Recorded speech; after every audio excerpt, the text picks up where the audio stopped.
လူငယ်လို့ဖြစ်လာလို့ရှင်လူမျိုးစားနှစ်မျိုးရှိတယ်ဘယ်လိုမျိုးလဲဆိုတော့လူဘွားရလာတူတူလေးလှုပ်ချင်တာလှုပ်သွားဆိုရလူစုရဲ့လူဘွားတူတူလေးငါတို့မှချိန်သိမ့်မရှိဘူးငါတို့ဟာလားစူးစမ်းအားထုတ်ရမယ့်အရာတွေအများကြီးရှိတယ်ဆိုတော့လူစုပဲပေါ့နော်နှစ်မျိုးရှိတယ်အဲ့ထဲမှာကိုကဘယ်ထဲပါနေလဲဆိုတော့ကိုကကိုအတိဆုံးပဲဖြစ်မှာပဲဆိုတော့ကျွန်တော်ပြောချင်တာက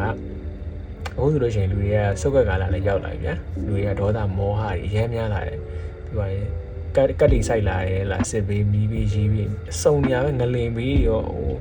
ပြောလို့တော့မကုန်ဘူးဗျာစုံနေရမှအများကြီးပဲဆိုတော့အဲ့လူစုပ်ကက်ကာလာမှာကိုကတနေ့တာကိုဘာကြီးလုပ်ပြီးဖြတ်တန်းနေရလဲကိုရဲ့တနေ့တာတကယ်ရောအကျိုးရှိပါရဲ့လားကိုကဒီလိုပဲလုပ်ဒီလုပ်ဒီလိုပဲရေးလာပျော်ပါကိုလူကလာတာခဏလေးဆိုပြီးလှုပ်ချင်တာလုပ်ပြီးတော့တည်သွားမှာလားကိုကအဲ့လိုမျိုးပျော်တာလားအဲ့လိုမျိုးပျော်ကိစ္စမရှိဘူးအဲ့လိုမျိုးပျော်ရဲဆို okay fine လှုပ်ချင်တာလုပ်ပါဒါကျွန်တော်တို့ကြတာအဲ့လိုမျိုးလက်မခံနိုင်ဘူးဘာလို့ဆိုတော့လူဘွားရလာလူဘွားရရဲဆိုတာအယမ်းမနေလုံးနဲ့ပေါ့နော်တရားကြီးနာတဲ့အခါမှာဆရာတော်ကြီးဘာပြောလဲဆိုတော့လူဖြစ်ပြီးလူဘွားပြန်ဖြစ်တယ်ဆိုတာအယမ်းကိုရတယ်ပါသိရမလားလုံးဝနည်းနည်းလေးလူဖြစ်ပြီးနောက်ဘဝမှာလူဖြစ်ဖို့ဆိုတာတကယ်မလွယ်တဲ့ကိစ္စပေါ့နော်အခုဆိုကျွန်တော်တို့မြတ်စွာဘုရားရဲ့သာသနာ့နဲ့လည်းကြုံတွေ့နေရတယ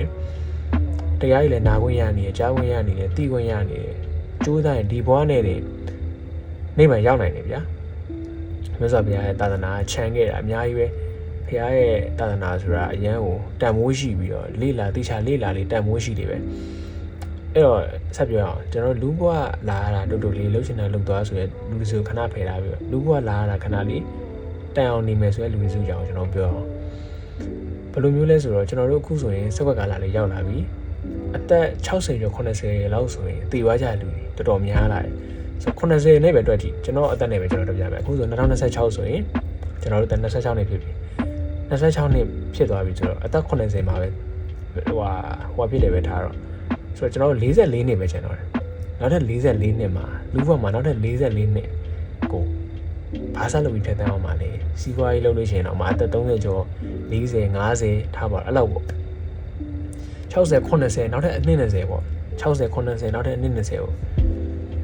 ုဘာမှမသိပဲဖြတ်သန်းလိုက်ပါလားငယ်တော့လှုပ်ချင်တာကြီးလှုပ်ခဲ့ငယ်တော့လှုပ်ချင်တာကြီးလှုပ်ဖြစ်ချင်တာကြီးဖြစ်ပြောချင်တာကြီးပြောအဲ့လိုမျိုးဖြစ်ပြီးတော့ဘာအတိတရားမှမရဘဲနဲ့တက်ကြီးလာတော့မှကြိုးစားအထောက်မယ်ဆိုလို့ရှိရင်အရန်ကိုနောက်ကျပါပြီအဲ့ချိန်အရန်ကိုနောက်ကျပါပြီဘာလို့နောက်ကျသွားလဲလို့ပြောရမှာလဲဆိုတော့အဲ့ချိန်မှာကိုက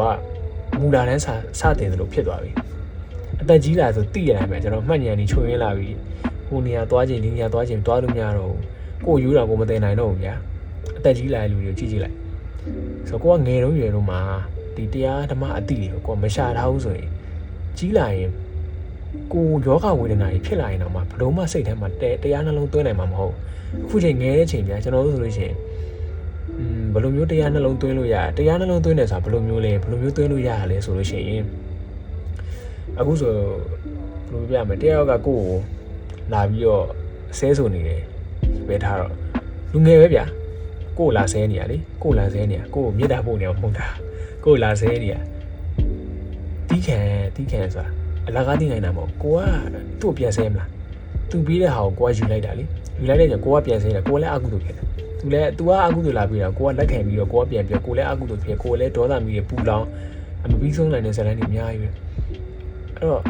အခါကျလို့ရှိရင်လုံးဝအဲ့လို silent ဖြစ်သွားတဲ့အချိန်သွားရှိရတယ်ကျွန်တော်ဘာမှမကြားနိုင်တော့လူကြီးအရန်သိရမလားဟိုစကားကြီးများပါညာအဲ့လိုကြားရရောက်သွားကျွန်တော်မနေနိုင်အေးချမ်းတိတ်ဆိတ်တဲ့နေရာလေးမှာပဲကျွန်တော်နေနေတာအဲ့ဒါကြောင့်နေတိုင်းအခုဆိုလို့ရှိရင်ဟိုတရားနာတယ်ပရိစိတ်တယ်တရားထိုင်တယ်အဲ့ဒါကြီးအရန်အကျိုးရှိတယ်လူငယ်အနေနဲ့ပေါ့နော်တရားထိုင်တဲ့ဟာလေးကိုအမြဲတမ်းလေ့ကျင့်လေးနဲ့လုပ်တင်တယ်ပေါ့နော်ကျွန်တော်အရန်ပင်ပန်းတဲ့အချိန်တွေအများကြီးပဲအရန်ပင်ပန်းခဲ့တဲ့အချိန်တွေအများကြီးပဲအဲ့လိုပင်ပန်းခဲ့တဲ့အချိန်တွေကိုဒီလိုမျိုးတရားအားထုတ်ရင်းနဲ့ပဲကျွန်တော်တိဆောက်လာရတာဗျာကျွန်တော်ဘဝကိုကျွန်တော်တိဆောက်လာရတာဘယ်လိုမျိုးစိတ်ဓာတ်ပိုင်းဆိုင်ရာပေါ့နော်ကျွန်တော်ဘဝကိုတိဆောက်တယ်ဆိုလို့အများကြီးထင်တယ်မဟုတ်ကျွန်တော်ရဲ့စိတ်ဓာတ်ကိုကျွန်တော်တရားဓမ္မအတိအနေနဲ့ပဲတိဆောက်လာရတာအေးချမ်းအောင်ဟာလားစိတ်ကိုဒုက္ခကြုံနေရင်လည်းဒုက္ခကိုရင်ဆိုင်တတ်အောင်ရှောင်လို့မရဘူးကျွန်တော်လူ့ဘက်မှာနေတော့ဘယ်ရာမှကျွန်တော်ရှောင်လို့မရဘူးကျွန်တော်ထိတ်တိုက်တွေ့ရမှာပဲအဲ့တော့ရှောင်လို့မရဘူးဆိုတော့အရာအလုံးရင်ဆိုင်တတ်လာအောင်လောကဓာတ်ကိုခံနိုင်လာအောင်ဘယ်ရာရည်နဲ့တွေ့ရင်ဘယ်လိုရင်ဆိုင်တတ်အောင် အေးချမ်းအောင်တည်ငြိမ်လာအောင်ဒီလိုတရားဓမ္မတွေရပဲတစ်ဆင့်သိလာရတာအများကြီးအဲ့တော့မြတ်စွာဘုရားရဲ့သာသနာအရင်ကိုယ်တိုင်ရှာဖွေလေးတွေးရှိလေးရှာဖွေလေးတွေးရှိလေးအေးချမ်းလေးအဲ့လိုမျိုးဖြစ်လာတာပေါ့နော်မြတ်စွာဘယ်လိုပြောရမလဲဗျာတရားထိုင်ပြီးမှဝိပဿနာတွေအားထုတ်တရားတွေအားထုတ်ပြီးတော့ဘုရားရဲ့ဂုဏ်တော်လေးတွေပွားဟလာပဋ္ဌာန်းကြီးရွတ်မယ်အေးချမ်းလေးနေလိုက်တဲ့ဟာပတ်ဝန်းကျင်ကိုဒုက္ခမပေးတဲ့အရာကိုယ့်ကိုယ်လည်းဒုက္ခပေးရမရဘူးကိုယ်ပတ်ဝန်းကျင်ကိုသွားပြီးဒုက္ခသွားပေးရင်ကိုယ်လည်းပတ်ဝန်းကျင်ဒုက္ခပေးအဲ့တော့တခါကျရင်ပတ်ဝန်းကျင်ကကိုယ်ဘယ်လောက်ပဲဒုက္ခပေးကိုယ်ကလည်းအေးချမ်းလေးနေလိုက်ပြီဆိုရင်ဘယ်သူမှမထိခိုက်တာအဲ့ဒါကိုယ့်အတွက်အကောင်းဆုံးပဲအဲ့တော့ကိုယ့်ကိုတိဆောက်ကြတယ်ပေါ့နော်အဓိကကျင်းတော့ဒီနေ့ podcast ကအဓိကပြောချင်တာကဘာလဲဆိုတော့ကျွန်တော်တို့ဒီစုတ်ကကာလရောက်လာပြီဖြစ်တဲ့အတွက်ကိုပေါ့ဆရာမနေပါနဲ့ကိုလာတဲ့လူဘဝတက်တန်းလေးတူတူလေးကိုအကျိုးရှိအသုံးချလိုက်ပါအကျိုးရှိသွားနေပေါ့နော်လူဘဝလာတာတန်အောင်အကျိုးရှိစွာဖြတ်တန်းလိုက်ပါလို့ကျွန်တော်ဒီနေ့ podcast လေးမှာပြောချင်တာပါဘာလို့လဲဆိုတော့တိတ်မကြံတော့ဘူးကိုလူဘဝကြီးကတူတူလေးနော်စဉ်းစားကြည့်တကယ်တူတူလေးတက်တန်း100ရှိနေတော့မှအသက်50 60နဲ့မရှိတော့ဘူးလူတွေကကိုမျက်စိချင်းပျော့ပါတရားပြီးတရားကိုလည်းဘယ်နည်းဆိုတာလည်းမသိနိုင်ဘူးမနေ့ပြန်ဆိုတာလည်းဖြစ်နိုင်တယ်ဆိုတော့ကိုအခုသိလိုက်တာနောက်မကြသေးဘူးကြိုးစားအထောက်ပါတရားတွေကိုတီချာနာကြည့်ပါဖြစ်ကလန့်ဆန်းနားမထောင်ဝင်နေတီချာလေးနာကြည့်ပါကျွန်တော်ဖျားတရားလုပ်နေဆိုတာဗျာကျွန်တော်စီးပွားရေးအောင်မြင်ဖို့လုပ်နေရလဲမဟုတ်ဘူးတင်ပါလူသိပါစေဆိုပြီးလုပ်နေရလဲမဟုတ်ကျွန်တော်လူငယ်တွေကျွန်တော်လာမေးကြလူငယ်တွေရှိရဗျာညီလေးညီမလေးအများကြီးပဲကိုကြီးဖျားတရားတွေဘယ်လိုလုပ်ရမှာလဲတရားတွေကိုဘယ်လိုနားမှာလဲကျွန်တော်လည်းလူငယ်ပဲသိစေချင်တယ်သိရမလားကိုအေးချမ်းတယ်လို့မျိုးတို့အေးချမ်းစေချင်တယ်အဲ့လိုစိတ်လေးတစ်ခုတည်းနဲ့ပဲကျွန်တော်ဒီလို podcast တွေလက်ရိုက်နေတာပေါ့နော်ဆိုတော့နောက်မကြသေးပါဘူးလို့တေချာစူးစမ်းပြီးတော့TikTok မှာဆိုလို့ရှိရင်လည်းကျွန်တော်တို့ဒီတရားအတူလေးတင်တာအများကြီးပါအကျိုးရှိသုံးချမယ်ဆိုလို့ရှိရင်ကိုယ့်ရဲ့အသိဉာဏ်တွေလည်းတိုးတက်တယ်ကိုယ့်ရဲ့ဖက်ပေါ့နော်လောကီလောကုတ္တရာနှစ်ခုလုံးမှာအဆင်ပြေလိမ့်မယ်တရားရည်နာရတာဖခင်ကလုံးဝတိတ်ပံနီးကြပေါ့နော်လက်တွေ့ကြကိုဟောတာဖြစ်တဲ့အတွက်တေချာနားထောင်ကြည့်ပါလို့ကျွန်တော်တိုက်တွန်းပါတယ်ဆိုတော့ဆရာတော်ဟောတဲ့တရားလေးကိုလည်းထိုင်ပြီးနားထောင်ကြည့်အောင်နော်စက္ကဝတီသုတ်တံမှာမြတ်စွာဘုရားဟောထားတာရှိတယ်စနစ်တန်းရောက်လို့ရှိရင်တဲ့ငါနှစ်သမီးဟာအိမ်အောင်ပြုတဲ့အရွယ်ဖြစ်လာမယ်ဒီလိုဆိုတာ10နှစ်သမီးအဲ့ဒါကိုဘုန်းကြီးတို့ကတွက်ကြည့်တယ်9နှစ်သမီး10နှစ်တန်းအရွယ်မှာ9နှစ်သမီးအိမ်အောင်ပြုတယ်ဆိုတော့တော်တော်ကိုနောက်ကျတယ်နော်တော်တော်နောက်ကျဘာလို့ဆိုခုခေတ်တက်တရားမှာ90မှာအိမ်အောင်ပြုသလိုဖြစ်နေတယ်အဲ့တော့စာပေမှာကြည့်လိုက်တဲ့အခါမူကွဲတစ်ခုရှိတယ်အဲ့ဒီမူကွဲမှာကြည့်လိုက်မယ်ဆိုရင်တော့သူက